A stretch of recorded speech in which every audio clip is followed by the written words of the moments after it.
भाई ने इस लड़की से क्यों शादी की? मुझे ये अधीरा बिल्कुल पसंद नहीं है। बेटी अब क्या कर सकते हैं, मैं भी तुम्हारे भाई की शादी इस लड़की से नहीं कराना चाहती थी, लेकिन समर्थ की जिद के आगे मुझे झुकना ही पड़ा। समर्थ ने अपनी पसंद की लड़की अधीरा से शादी की है, लेकिन उसकी माँ मंजू और बहन सौम्या को अधीरा बिल्कुल पसंद नहीं है। समर्थ की माँ ने तो अपने बेटे के प्यार के आगे अपना सर झुका लिया और दोनों की शादी करवा दी, लेकिन सौम्या ने अभी तक हथियार नहीं डाले थे। वो अभी भी अपनी भाभी को घर से निकालने की हर मुमकिन कोशिश कर रही है।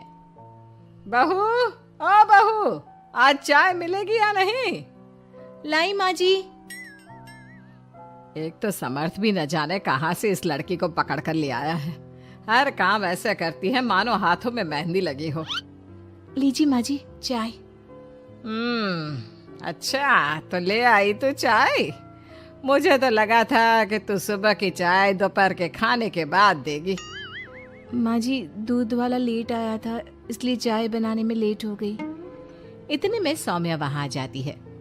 माँ, मैं अपनी सहेली देविका से मिलने जा रही हूँ, शाम को आऊंगी। सौम्या, मैंने तुम्हारे लिए नाश्ता बना दिया है, पहले नाश्ता कर लो फिर चली जाना। मुझे आपके हाथ का बेस्वाद खाना नहीं खाना। मेरी सहेली देविका बहुत अच्छा खाना बनाती है, मैं उसके यहाँ खा लूंगी। ओके माँ, बाय, मैं चलती हूँ। सौम्या के जाने के बाद मंजू अपनी बहू पर चिल्लाते हुए कहती है, बहू तूने इतनी बुरी चाय बनाई है, इससे अच्छा तो तू जहर पिला देती, कम से कम वो मीठा तो होता। अगर मेरे बस में होता तो चाय की जगह जहर ही दे देती। कुछ कहा तूने? अब नहीं माँ जी, मैं दूसरी चाय बना देती हूँ। रहने दे, मैं जा रही हूँ अपनी बहन के घर, तो घर का सारा काम करके रखना, शाम तक आ जाऊंगी। और हाँ, रात के खाने में कुछ अच्छा बना लेना। मंजू अधीरा पर हुक्म चलाकर चली जाती है। अधीरा बड़बड़ाती हुई किचन में जा रही होती है कि तभी समर्थ वहां आ जाता है। अधीरा नाश्ता लाओ जल्दी से, ऑफिस के लिए देर हो रही है। क्या करोगे नाश्ता करके? किसी को भी मेरे हाथ से बना खाना पसंद नहीं आता, आप भी बाहर ही कर लेना नाश्ता। लगता है माँ और सौम्या ने फिर तुमसे कुछ कहा है, तभी तुम्हारा मूड इतना खराब है। तुम माँ और सौम्या की बातों का बुरा मत माना करो। मैंने माँ के खिलाफ जाकर शादी की है ना, इसलिए वो तुमसे कुछ उखड़ी उखड़ी रहती है। लेकिन मुझे पता है, जिस तरह तुमने मेरा दिल जीत लिया, उसी तरह तुम माँ और सौम्या का दिल भी जीत लोगी। बातें बनाना कोई आपसे सीखे। अब आपको ऑफिस के लिए देर नहीं हो रही? हो तो रही है, लेकिन सोच रहा हूँ सौम्या और माँ घर पर नहीं है, तुम दिन भर अकेली घर में क्या करोगी? मैं आज ऑफिस की छुट्टी कर ही लेता हूँ। नहीं नहीं नहीं, मैं घर में अकेली रह सकती हूँ, आप ऑफिस जाओ। चलो जाओ और अपना काम करो। समर्थ ऑफिस चला जाता है और शाम को जब सभी घर आते हैं, अधीरा सबके लिए बड़े प्यार से खाना तैयार करके रखती है। सौम्या सबसे पहले किचन में जाती है। अरे वाह, खाने की तो बहुत अच्छी खुशबू आ रही है, लेकिन मुझे इस खाने का मजा किरकिरा करना ही होगा। सौम्या खाने के अंदर बहुत सारी हल्दी डालकर चली जाती है। उसके बाद अधीरा सबके लिए खाना लगाती है, लेकिन किसी को भी खाना अच्छा नहीं लगता। छी भाभी, कितना बुरा खाना बनाया है। इससे अच्छा तो आप हमें मना ही कर देती कि आप खाना बनाएंगी ही नहीं, तो हम बाहर से ही कुछ अच्छा खाकर आ जाते। कम से कम हमारे मुंह का स्वाद तो नहीं बिगड़ता। बहू, तूने हम सबको सुबह बिना खाना खाए निकाल दिया, और अब भी हमें बिना खाना खाए सोना पड़ेगा। क्या करती हो अधीरा? तुम्हें खाना बनाना भी नहीं आता क्या? दिमाग खराब कर दिया। समर्थ गुस्से में वहां से चला जाता है। उसके पीछे पीछे सौम्या भी जाती है। भैया, हमने आपसे कितना मना किया था कि इस लड़की से शादी मत करो मत करो, लेकिन आपने हमारी एक नहीं सुनी। आप मेरी सहेली देविका को तो जानती हो ना, सुंदर होने के साथ साथ हर काम में माहिर है। सौम्या देखो, मैं वैसे ही परेशान हूँ, तुम मुझे और परेशान मत करो, जाओ यहाँ से। सौम्या ने समर्थ के दिल में अधीरा के लिए नफरत डालने की कोशिश की।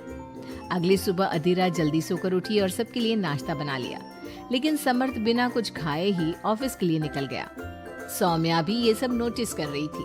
उसने देविका को घर पर बुला लिया।